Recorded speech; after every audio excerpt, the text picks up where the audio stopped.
Na'am. insha Allah zai samu alkhairi sosai, kuma sai ya ɗan yi kaffa-kaffa saboda da yiwuwan zai yi alaƙa da waɗanda ba su da misali natsuwa, wanda za su iya jefa shi wata rayuwa mara kyau. Na'am. Sai ya yi kaffa-kaffa, mata ne kuma. Na'am. Sai ya kaffa-kaffa, insha Allahu Allah ya tsare mana imanin mu. Amin. Kuma akwai farin ciki da zai zo masa da ƙarfi wanda za a taya shi murna. Na'am. Sannan kuma lallai ga kuɗaɗe nan wanda za su shigo masa a account ɗinsa, insha Allahu.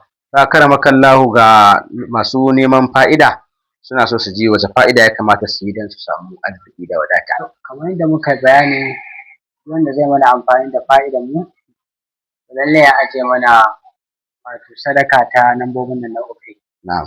Ko kuma wannan lambar mai 08038816085 ya sa mana a MyNita, ya sa mana a kan nita. Na'am. Sunan gari da zai tura Kano. Na'am. Ko kuma ya amfani da, ya cire zeron farko, ya amfani da 8038816085 Na'am. ya sa a cikin account na MyNita kai tsaye, insha Allahu. To sirrin da za mu ba da yau shi ne a ɓangaren da ya danganci jalabin buɗe harkoki, shi ma wannan yana yi, in Allah ya so ya yarda, idan mutum na yi yana da wata muhimmiyar buƙata ta kuɗi ko ta wani hidima da ya gagara yana so ya yi shi amma ba shi da kuɗi.